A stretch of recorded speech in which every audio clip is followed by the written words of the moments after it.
Les regalamos un minuto a Dios. Es que de los nervios se me pasó. Pero algo que quería compartirles a usted, de su pastor. Su amado pastor, hoy en día, después de una nota que hizo él, que le va a cambiar a toda la perspectiva de su pastor, el hombre que tenemos como pastor, lo humilde, el amor que él tiene, el respeto por sus pastores allá en su isla. Mira el acto que hizo tan maravilloso. Un día, de los primeros días, llegó, los llamó a todos y sabe que hizo, cogió un baldecito con agua, les quitó el calzado a uno por uno y a sus esposas, le lavó los pies y oró por ellos. Es una testimonial de Dios.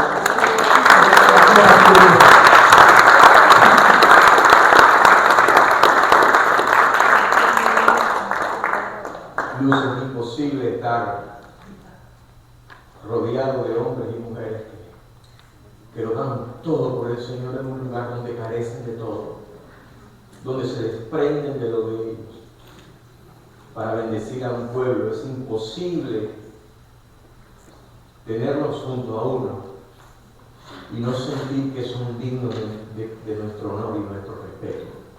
Y eso fue lo que me movió a hacerlo. De hecho, no lo voy a mencionar yo, pero gracias, porque realmente eso fue lo que me movió. No me considero ni en la estatura de los tobillos de esos siervos y siervas de Dios. Y fue para mí un privilegio adorar a Dios por medio de ese acto en el que todos fuimos tan bendecidos. Y lo hice, cuando lo hice dije, recuerdo, lo hago en nombre también de la primera iglesia bautista hispana de Campos. Estamos aquí para decirles que los hermanos y que estamos aquí para servirles. Gloria a Dios. Gloria a Dios. Y le dije que es una iglesia tan buena que no importa la hora que sea, me van a predicar. Bájale un poquito aquí al pic arriba, ¿ya? Solamente necesito 25 minutos. ¿Alguien me regala 25 minutos hoy? Va, 25 más 25 más 25 más 25. Vamos bien. Quiero compartirles obviamente algo de la palabra de Dios. Lo voy a invitar a que abran la Biblia en Colosenses capítulo 3, en el Nuevo Testamento de la Biblia, la carta del apóstol Pablo a Colosenses, que viene después de Filipenses y antes de Primera de Tesalonicenses.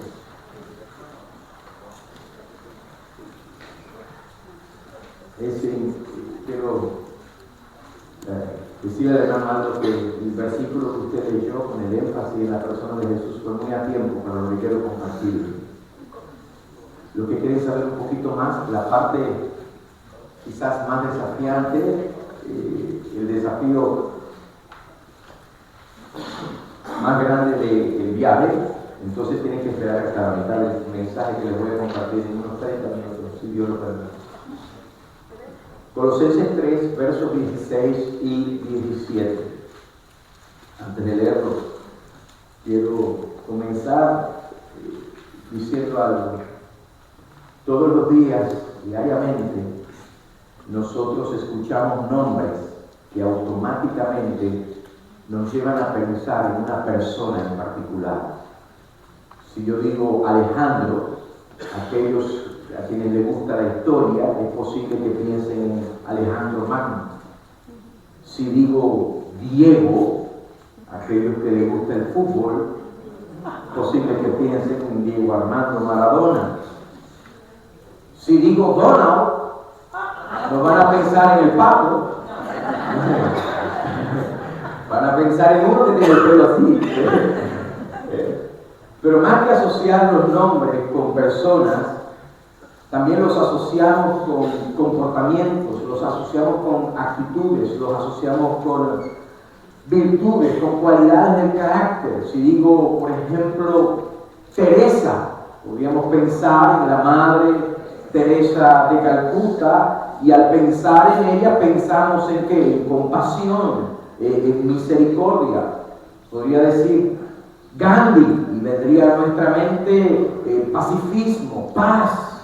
Podríamos decir Judas y pensaríamos entonces en un traidor. Así que el nombre no solamente identifica a un individuo, sino también lo que el individuo es y lo que hace, incluso lo que tiene.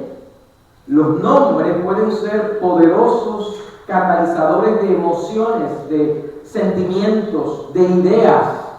Y hoy quiero invitarles a que consideremos y pensemos en el poder, en el nombre de Jesús. Quiero invitarle a pensar en Jesús. Por lo tanto, voy a hacer un pequeño ejercicio esta mañana. Ahí donde está, cierre sus ojos un momentito. Cierre los ojos un momentito. Y en su mente empiece a invocar el nombre de Jesús. Piense en Jesús. Piense en Jesús. Jesús. Jesús Cristo.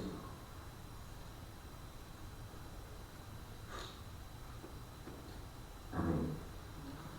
No le voy a pedir que me diga qué vino a su mente, pero estoy seguro de que es posible que alguien haya pensado en gracia, lo haya asociado con paz, salvación, amor, redención, sacrificio, misericordia, salud, poder, autoridad. Es posible que a su mente haya venido aquello que Jesús ha demostrado ser para usted en sus experiencias de la vida. Es posible que alguien haya pensado en provisión, sanación, restauración, protección, porque esta y muchísimas otras cosas más representan el nombre de Jesús. Colosenses 3:16, la palabra de Cristo mora en abundancia en vosotros, enseñándoos y exhortándoos unos a otros en toda sabiduría, cantando con gracia en vuestros corazones al Señor, con salmos e himnos y cánticos espirituales, y todo lo que hacéis, sea de palabra o de hecho, hacedlo todo en el nombre del Señor Jesús, dando gracias a Dios el Padre por medio de Él. Desde esta porción quiero invitarles esta mañana que nos enfoquemos en un par de aspectos de lo que esta expresión, esta invitación de Colosenses 3, especialmente el verso 17, nos extiende. Hacedlo todo en el nombre del Señor Jesús. De hecho, creo que este mensaje responde a la pregunta: ¿cómo puedo disfrutar todo lo que hago en la vida? ¿Cómo puedo disfrutar de levantarme el lunes a las 6 de la mañana para ir al trabajo, hasta montarme en un avión e ir a cualquier otra parte del mundo a hacer misiones? ¿Cómo puedo disfrutar incluso de las cosas que a veces no inspiran disfrute, verdad? Hacerlo todo en el nombre del Señor Jesús, que nos habla de la autoridad de Jesús, pero nos habla también del honor, de la honra que el Señor Jesús merece. Si usted le preguntara a algún creyente por qué te creó Dios, o a algunos creyentes por qué te hizo Dios, es posible que muchos respondan diciendo: Dios me hizo para que yo le sirva. Esa es la razón por la que estamos aquí en la tierra. Dios espera que nosotros le sirvamos, no hay duda de ello.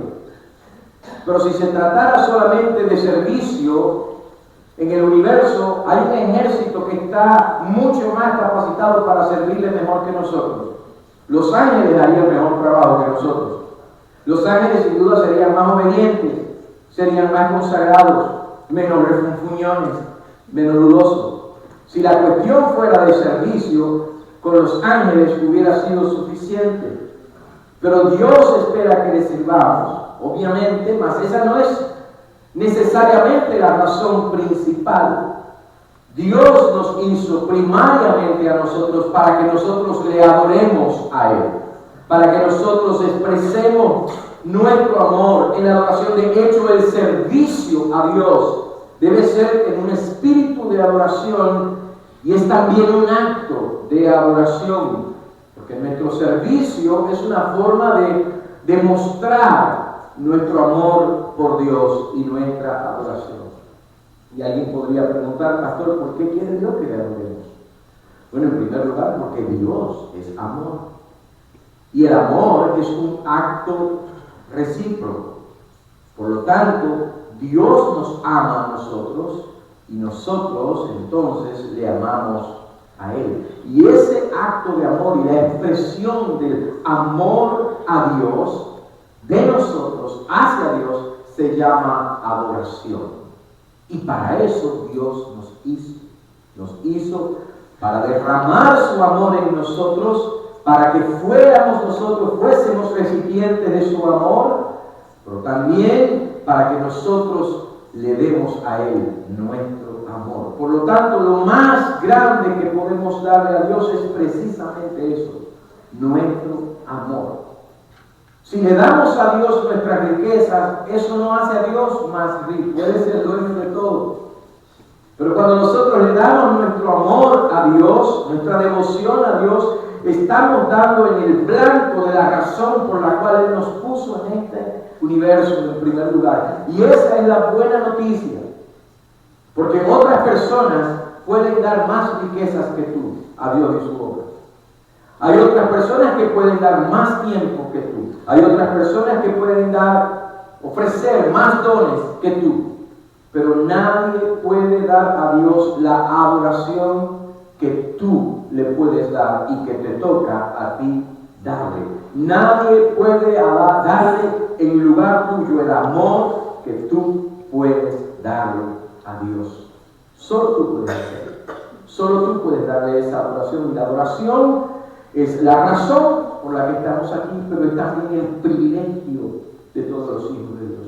Lo primero que llevábamos consciente desde el primer día en el viaje misionero es que nosotros no íbamos a dar lo que nosotros teníamos que dar, que no éramos nosotros dando, ni siquiera la iglesia, era Cristo dando.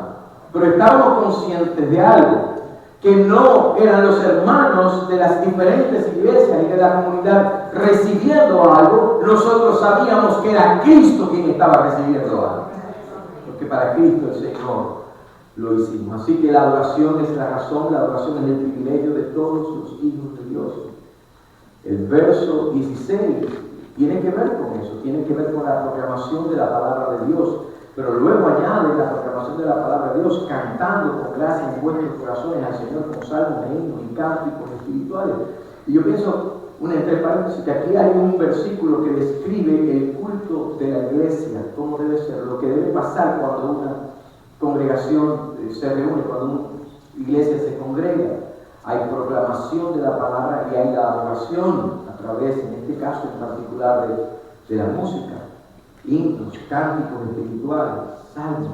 Y eso es lo que hacemos. Pero recuerde algo importante. Si fuimos creados para adorarle, la adoración nuestra no es algo que está confinado a este edificio.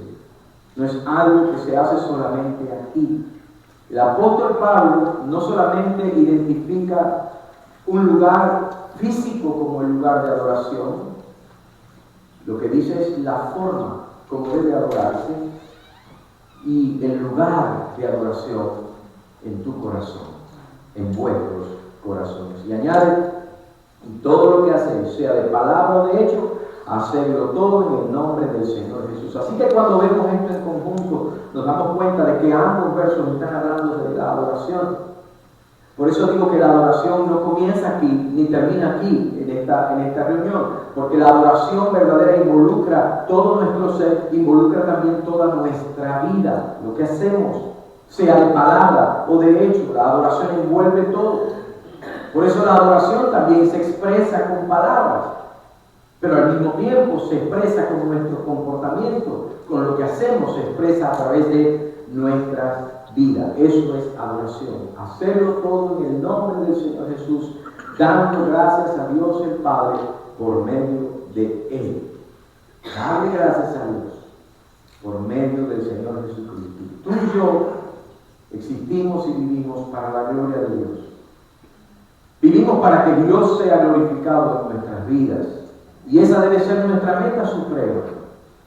Y si esa es la meta suprema, entonces tiene sentido que todo lo que hacemos debe estar orientado hacia esa meta, su gloria. Y esto va a afectar todas las áreas de nuestra vida. Si vivimos para la gloria de Dios, entonces nuestra manera de relacionarnos con otras personas va a glorificar a Dios. Nuestras amistades, nuestra relación conyugal, nuestro trabajo, nuestro descanso, nuestras vacaciones, nuestro entretenimiento, lo que leemos, lo que estudiamos, y muy especialmente cuando salimos a cumplir el mandato de llevar su palabra y su amor a otras naciones, a otras personas, a otros lugares. Ahora, si Dios está siendo glorificado entonces con mi vida, entonces todo lo que yo hago es adoración. Estoy glorificando a Dios con mi vida.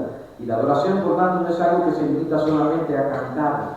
No se limita, ya les dije, ni a un lugar, ni a un espacio de tiempo. Es un estilo de vida en todo lo que hacemos, en todo lugar y en todo momento.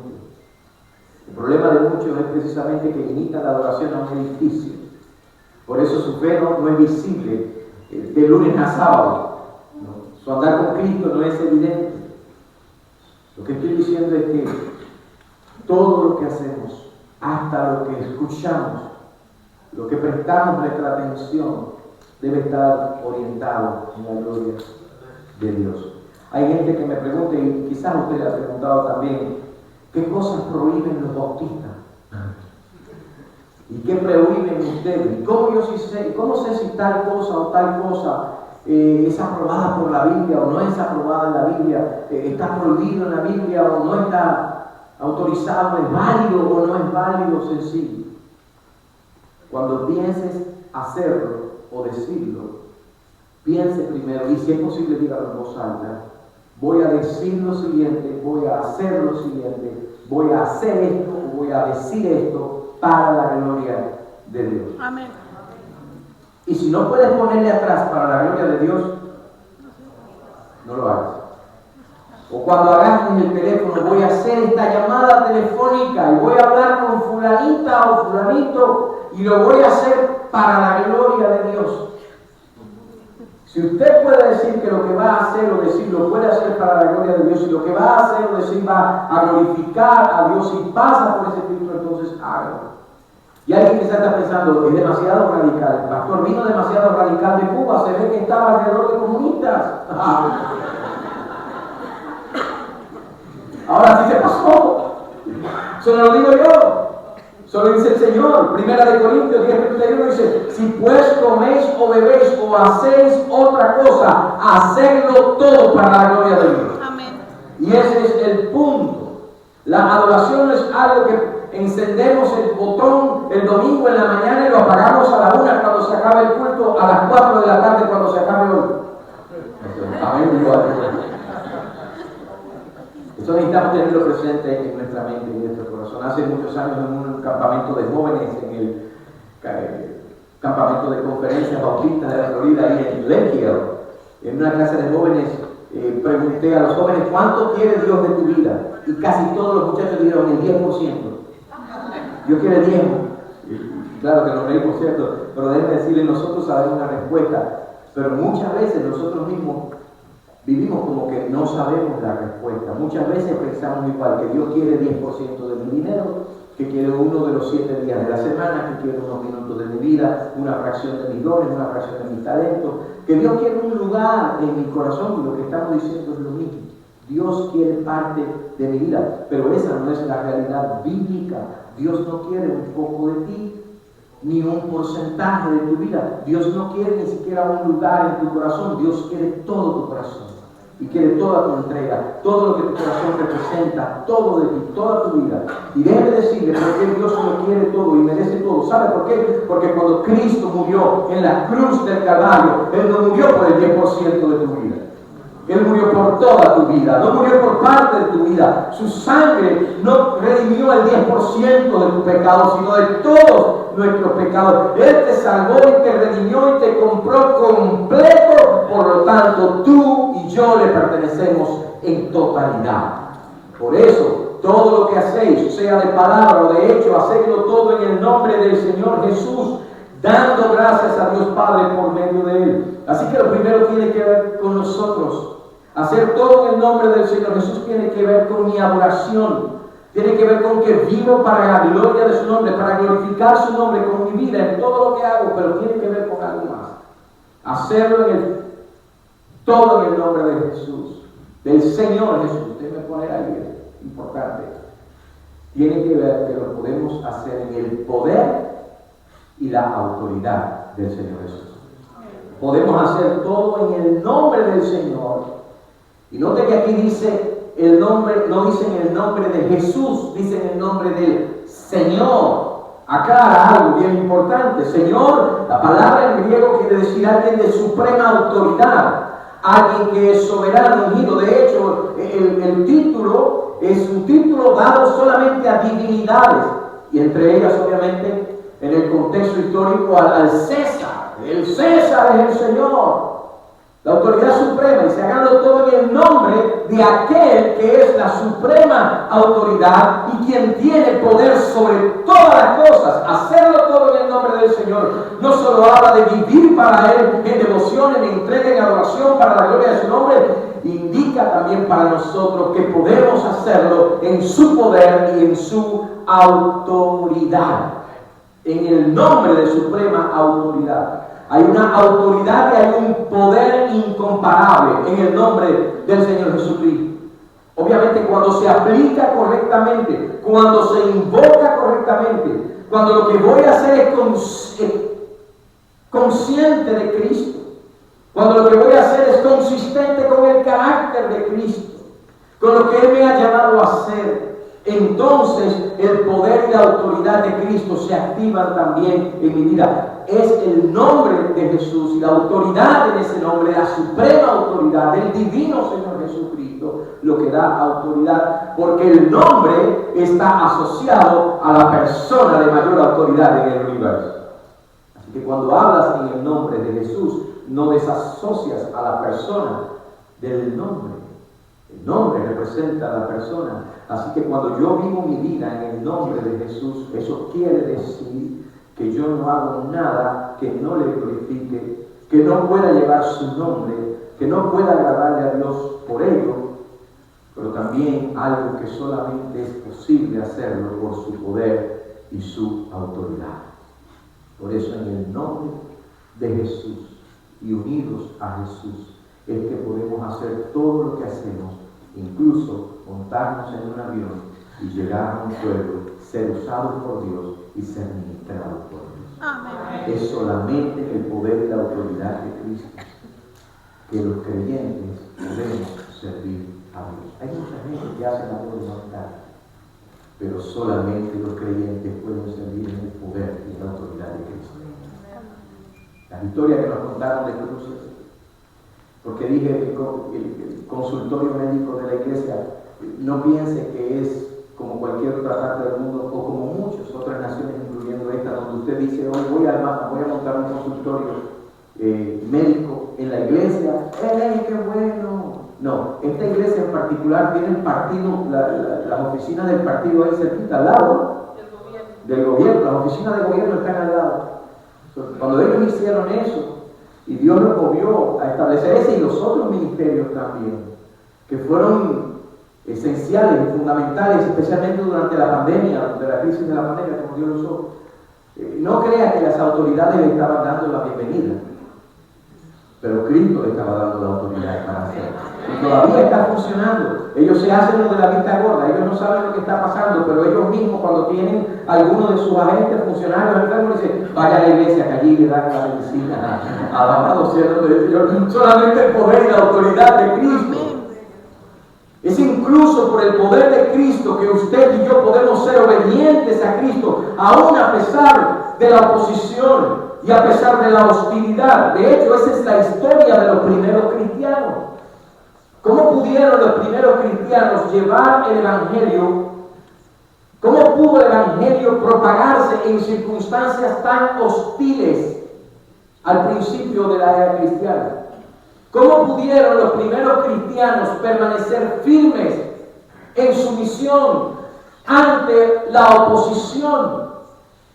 Hay muchas historias, especialmente en el libro de los Hechos, pero en el capítulo 5 del libro de los Hechos, una historia que la voy a resumir.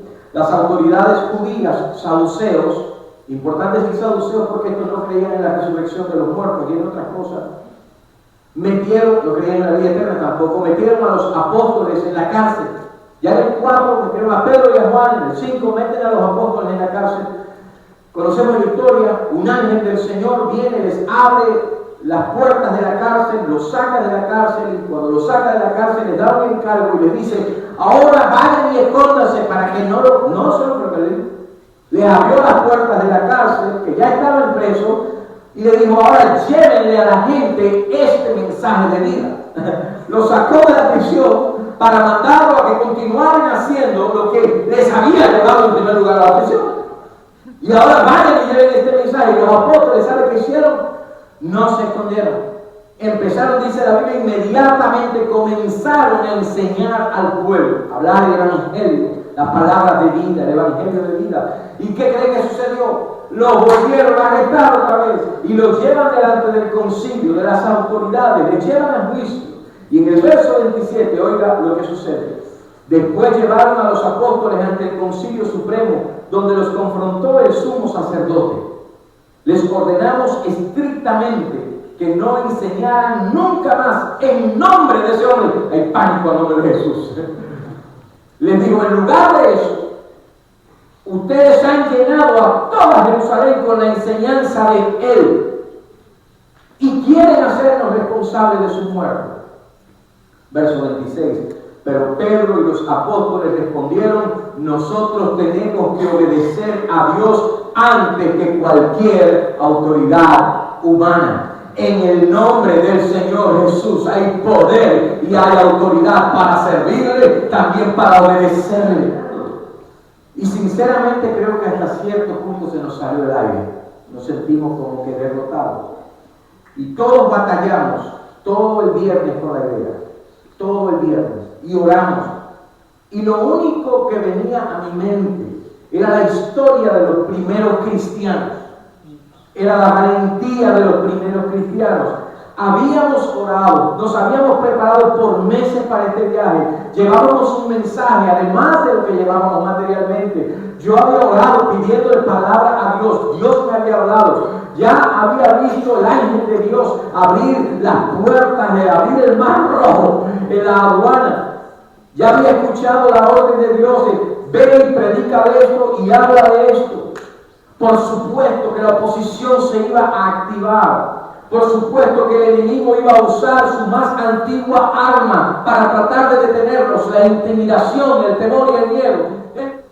Escuche a alguien esta mañana: en el momento en que tú decidas hacer pública tu fe, debes estar preparado para recibir oposición cuando te propongas compartirla. ¿Sabes por qué? Porque el Evangelio enriquece y restaura. El Evangelio es el medio de Dios por el cual su gracia alcanza, restaura, salva, transforma e incluso trae libertad en medio de la opresión. Es el medio por el cual los que viven en la esclavitud del pecado experimentan verdadera libertad. En Hechos 5:14 dice que el número de creyentes aumentaba, la iglesia crecía. Claro que el enemigo quería silenciarnos. ¿Sabe por qué? Porque el ministerio del Evangelio, la palabra del Evangelio, enfurece a los orgullosos. Y en realidad lo que pasa es que tienen miedo a Jesús. Ellos temen el Evangelio porque ya saben que sus doctrinas no convencen, que sus doctrinas no conquistan la mente de la gente, porque la gente está encontrando esperanza solamente en Cristo. Kevin, hay esperanza en Cristo Jesús, Kevin. Hay poder, hay autoridad, hay salud, hay gracia en Cristo Jesús, hay propósito, hay vida, Kevin. Tú no estás aquí por casualidad, Kevin. Ese Cristo invicto, en una tierra donde han querido derrotar